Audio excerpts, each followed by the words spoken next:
September 30th, we're here for a lake test on this Starweld 17.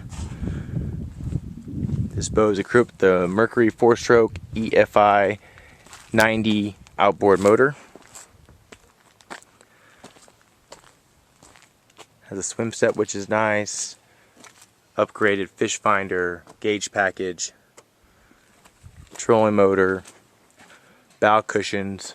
So we're gonna go ahead and take this out and do a lake test.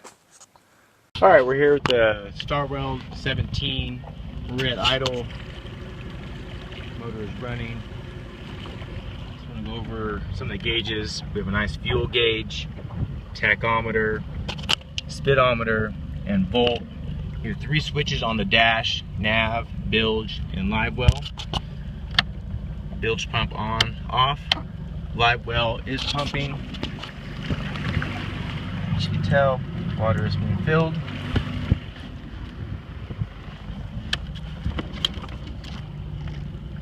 Fish finder and controls.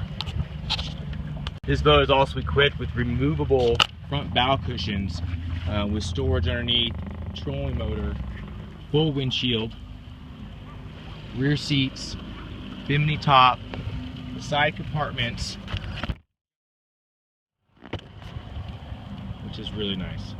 So we'll go ahead and take it out and take it for a spin. We're at idle here. We're gonna go ahead and take it up to throttle and on plane. As you can tell, the steering is nice and easy. We'll go ahead and hit the controls, get up on plane.